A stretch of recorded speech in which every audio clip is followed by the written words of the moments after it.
नमस्कार मंडळी, स्नेहलता संदीप या चॅनलमध्ये मी स्नेहलता तुमचं सगळ्यांचं अगदी मनापासून स्वागत करत आहे. तर मी आज तुमच्यासोबत शेअर करणार आहे गणपती विसर्जनाच्या दिवशीचा व्लॉग. तर व्हिडिओ शेवटपर्यंत नक्की बघा. व्हिडिओ आवडला तर व्हिडिओला लाईक, शेअर, सबस्क्राईब आणि कमेंट नक्की करा. तर मैत्रिणींनो, गणपती बाप्पा जाणार होते, त्यांच्यासाठी मी उकडीचे मोदक बनवून घेत होते. उकडीच्या मोदकासाठी मी आधीच सगळी तयारी करून ठेवलेली होती. त्यानंतर आधीच मी तुमच्यासोबत उकडीच्या मोदकाचा पूर्ण डिटेल व्हिडिओ, मी उकडीचे मोदक कसे बनवते याचा व्हिडिओ मी शेअर केलेला आहे. तो जर तुम्ही अजून बघितला नसेल तर आवर्जून जाऊन बघा आणि कमेंट करून नक्की सांगा उकडीचे मोदक कसे झालेले आहेत ते. तर दोघी आणि सासूसुनांनी दोघींनी उकडीचे मोदक बनवून घेतले, कारण आज शेवटचा दिवस होता. पूर्ण 10 दिवस आम्हाला सुतक असल्यामुळे मला कोणतंही वेगळं असं काही करता आलं नाही, प्रसाद बनवता आला नाही. पण मग 2 दिवस होते आमच्याकडे, शुक्रवार आणि शनिवार. मग आम्ही एक दिवस सत्यनारायण केला आणि आज मी उकडीचे मोदक बनवून देऊ या बाप्पासोबत, म्हणून मग उकडीचे मोदक बनवायला घेतले. उकडीचे मोदक भरपूर बनवायचे होते, त्यासाठी मग काही हाताने बनवले आणि काही साच्याने बनवले, ते सुद्धा मी तुमच्यासोबत शेअर करणार आहे. तर तुम्ही बाप्पाला निरोप देताना कोणता पदार्थ बनवतात हे मला कमेंट करून नक्कीच सांगा. मी 3 वर्ष झालं बाप्पाला निरोप देताना उकडीचे मोदक बनवण्याचा प्रयत्न करत असते, कारण बाप्पाला उकडीचे मोदक म्हणजे मोदक हा प्रकार कोणताही असू दे पण बाप्पाला भरपूर आवडतो. पण मग निरोप देताना उकडीचे मोदक दिले तर छान होतील असं मला वाटतं. त्यामुळे मग या पद्धतीने मी हाताने जे बनवलेले आहेत ते उकडीचे मोदक बनवून घेतलेले आहेत. ते वाफायला ठेवते. बरेच मोदक बनवायचे होते, त्यामुळे मग वेळही भरपूर लागणार होता. माझ्याकडे केशर होतं, तर मग मी प्रत्येक मोदकाला केसर लावून घेत होते. केसर लावल्यानंतर मोदक अतिशय खुलून दिसतो, छान दिसतो. त्यामुळे मग मी मोदक बनवून घेतले. आधी केसर लावून घेतलं. बरेच मोदक अजून बनवायचे होते, पण म्हटलं तोपर्यंत हे वाफ देऊन होतील आणि त्यानंतर तोपर्यंत ते दुसरे तयार होतील, म्हणून मग यांना आधी केसर लावून घेतलं. हे वाफवण्यासाठी ठेवले आणि दुसरे मोदक बनवण्याची मी तयारी करून घेतली. खरं तर बाप्पाला आवडतो तो मोदक देण्याचा प्रयत्न करावा, कारण मग बाप्पा प्रसन्न होऊ शकतो त्याच्याने. तर छान मस्त केळीच्या पानांवरती मी उकडीचे मोदक ठेवून घेतले. माझ्याकडे चाळणी आहे जाळीची, ती कढईवरती ठेवते, त्यात केळीची पानं ठेवते आणि त्यावरती वाफवते. अतिशय सुंदर होतात, चविष्ट होतात, सुगंधसुद्धा सुंदर येतो. आणि साधारण 10 ते 12 मिनटं मी वाफवल्यानंतर ते अतिशय सुंदर झालेले होते. हे पहिल्यांदा ठेवलेले हे काढून घेतले, त्यानंतर परत दुसरे ठेवले. तर या पद्धतीने मी सगळे उकडीचे मोदक बनवून घेतले होते. त्यानंतर हे साच्याने बनवून बघितले होते, छोटे छोटे अतिशय सुंदर झालेले होते हे सुद्धा, आणि ते दुसऱ्या कढईमध्ये ठेवले मग ते वाफवण्यासाठी. तर मी या पद्धतीने करून घेत असते. याचा डिटेल व्हिडिओ मी तुमच्यासोबत वेगळा असा शेअर केलेला आहे. तो सुद्धा तुम्हाला पाहिजे असेल तर त्याची लिंक मी या व्हिडिओच्या डिस्क्रिप्शनमध्ये देईल.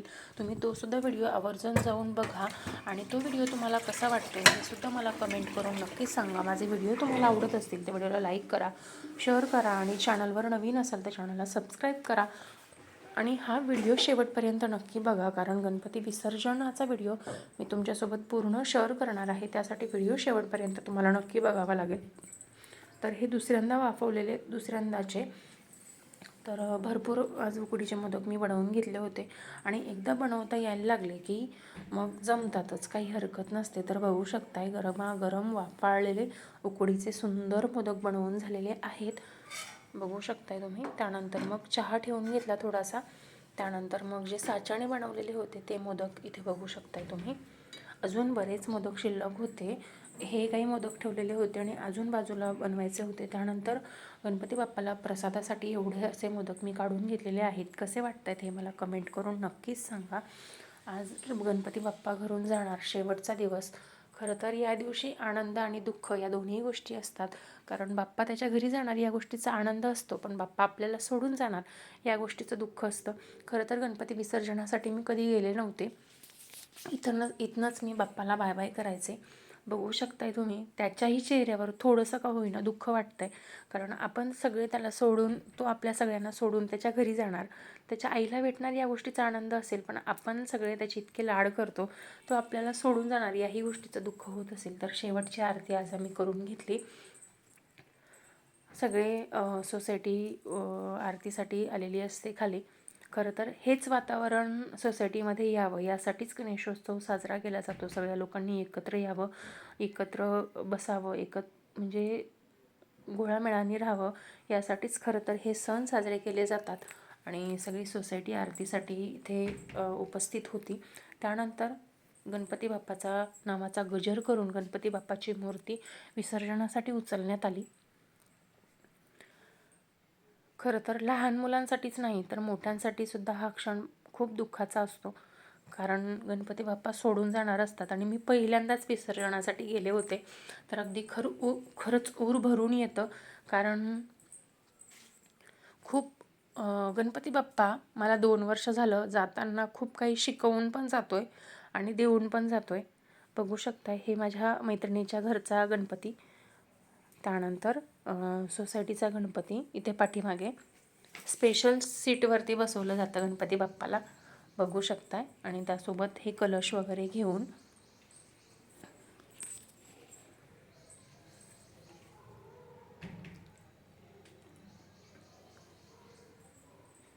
त्यानंतर शिवमचे बाबा आणि मी मागून रिक्षाने जात होतो. सगळेच जण गेलेले होते, आम्ही दोघं तिघंच होतो मागे. मग आम्ही रिक्षाने चाललो होतो.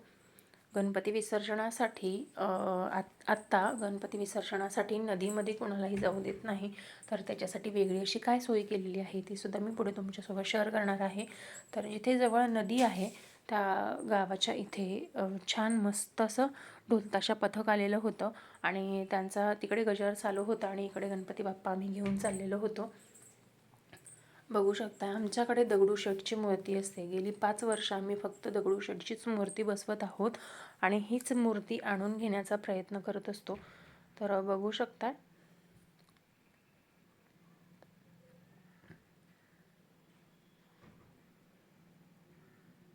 एक शेवटचा फोटो काढून घेतला आणि गणपती बाप्पा जाऊ द्यायचे नाही हे प्रत्येकालाच वाटतं. पुढच्या वर्षी कदाचित गणपतीचा वेगळा व्हिडिओ मी तुमच्यासोबत शेअर करेन. तो बघण्यासाठी तुम्हाला माझ्या चॅनलवर कंटिन्यू राहावं लागेल. त्यासाठी तुम्हाला माझ्या चॅनलला सबस्क्राईब करावं लागेल. तर चॅनलला आत्ता सबस्क्राईब करा, व्हिडिओला लाईक करा, कमेंट करा आणि कमेंट करून मला नक्कीच सांगा माझे व्हिडिओज तुम्हाला कसे वाटत आहेत ते. कारण इथून पुढे काहीतरी नवीन पर्व मी सुरू करते आहे आणि ते पर्व तुम्हाला बघायचं असेल तर आवर्जून तुम्हाला व्हिडिओ शेवटपर्यंत बघावा लागेल आणि चॅनलला तर सबस्क्राईब करावंच लागेल. तर गणपती विसर्जनासाठी एक मोठा भव्य असा मंडप बनवलेला आहे. तिथे सगळे भक्त भाविक जमतात आणि जमायला हवं प्रत्येकाने. कारण स्वतः नदीकडे जाऊन गणपती विसर्जन करताना आत्तापर्यंत अनेक अपघात झालेले आहेत. तर ते अपघात टाळण्यासाठी तुम्हाला ह्या गोष्टींचं पालन करायलाच पाहिजे. यावर्षीसुद्धा बऱ्याच मुलांच्या बातम्या आल्या, बऱ्याच माणसांच्या बातम्या आल्या. तर जी कोणी मैत्रीण माझा हा व्हिडिओ बघत असेल तर प्रत्येक आपल्या घरातल्या मुलाला, नवऱ्याला, भावाला, वडिलांना सगळ्यांना आवर्जून सक्त ताकीद द्या की नदीच्या जवळ जाऊ नका. कारण जी विसर्जन करणारी मुलं असतात ती ट्रेनी असतात आणि त्यांना सगळ्या गोष्टीची माहिती असते. त्यामुळे त्या मुलांकडेच गणपती विसर्जनासाठी द्या. हे अपघात टाळण्यासाठी हे करणं खूप महत्त्वाचं आहे. कारण 10-11 दिवस सुखाचे जातात, आनंदात जातात आणि एक दिवस असा येतो गणपती बाप्पा जातो आणि सोबत कुणाला तरी घेऊन जातो आणि खूप वाईट क्षण असतो. कारण आनंदावरती विरजण पडलेलं असतं सगळं आणि ते होऊ नये म्हणून तुम्ही या नियमाचं पालन करायला हवं. त्यानंतर एक शेवटची आरती आम्ही गणपती बाप्पाची करून घेतली आणि त्यानंतर गणपती बाप्पा विसर्जनाला गेले. त्यानंतर आम्ही सगळे या गोष्टीचं काटेकोरपणे नियमाचं पालन करतो की गणपती विसर्जनासाठी तिथे जी मुलं असतात त्यांच्याकडेच विसर्जनासाठी देतो आणि गणपती बाप्पाला इथूनच नमस्कार करतो. तर जसं की मी तुम्हाला आधी सांगितलेलं होतं की मी आधी कधीही गणपती विसर्जनासाठी गेलेले नव्हते. हा पहिला वेळ होता माझा की मी गणपती विसर्जनासाठी गेलेली आहे नदीवरती आणि असं आधी कधीच झालेलं नव्हतं. 10 दिवस गच्च भरलेला मंडप, 10 दिवस गच्च भरलेली पार्किंग आजपासून रिकामी होणार होती. कारण आता तिथे ज्याच्यासाठी आम्ही जात होतो तो तिथे नसणार आहे. ह्या गोष्टीचा विचार करून मन खूप भरून येत होतं. आणि माझ्या व्हिडिओवरती तुम्ही बारीक लक्ष दिलं ज्यावेळेस मला टेन्शन येतं, मी जरा हायपर होते किंवा माझा बी पी थोडा कमी व्हायला लागतो किंवा मी खूप इमोशनल होते, त्यावेळेस माझ्या हाताचं थरकं होतं, म्हणजे माझा बी पी कमी व्हायला सुरुवात होते. आणि ज्यावेळेस मी हा व्हिडिओ घेत होते त्यावेळेससुद्धा मला काहीसं तसंच होत होतं. त्यामुळे मला दुसऱ्या हाताने हात पकडून ठेवायला लागतो आणि मग तो व्हिडिओ शूट करायला लागतो. असं बऱ्याचदा होतं माझं. आणि म्हणजे आपण भरपूर रडून घ्यावं असं वाटतं त्यावेळेस. बघू शकताय शेवटचं दर्शन आणि शेवटची मूर्ती. पुढच्या वर्षी कदाचित तो येईलही, पण आत्ता तो सोडून जातो, या गोष्टीचं खूप जास्त दुःख होतं माणसाला. तर तुमच्याही गणपती विसर्जनाच्या वेळेस तुम्हालाही असंच होतं का, हे मला नक्कीच सांगा. बघू शकताय, गणपती बाप्पा मोरया, पुढच्या वर्षी लवकर या, असं सगळ्या घोषणा इथून ते लोक देत होते. पण तेवढी हिंमत माझ्यात नव्हती, कारण हे पहिलं गणपती विसर्जन होतं माझं आणि हा अनुभव मी कधीच घेतलेला नव्हता गणपती बाप्पाला सोडण्याचा. खरं तर ज्यावेळेस घरातनं गणपती बाप्पा जायचे त्यावेळेस मी फक्त मंडपाकडे 5-10 मिनटं बसायचे, कारण मला माहिती आहे की इथून पुढे परत सगळ्यांना एकत्र येण्यासाठी खूप वेळ जाणार आहे, 1 वर्षाचा वेळ बघावा लागणार आहे. आणि हे 2 वर्ष झालं माझा गणपती खूप बेकार जातो आहे. पण चला, तरीही मी त्यात आनंद मानते आहे, काहीतरी गोष्ट शोधते की आपलं जग, आपलं आयुष्य आपल्यालाच जगायचं आहे. त्यानंतर जे मी ढोल ताशा पथक दाखवलं त्यांची अतिशय सुंदर अशी तयारी चालू होती. तर मैत्रिणींनो, आजचा माझा छोटासा व्हिडिओ तुम्हाला कसा वाटला आहे हे मला कमेंट करून नक्कीच सांगा. व्हिडिओ आवडला असेल तर व्हिडिओला लाईक करा, शेअर करा आणि कमेंट करून नक्की सांगा. चला तर मग भेटूया नवीन व्हिडिओमध्ये. तोपर्यंत श्री स्वामी समर्थ. Bye bye.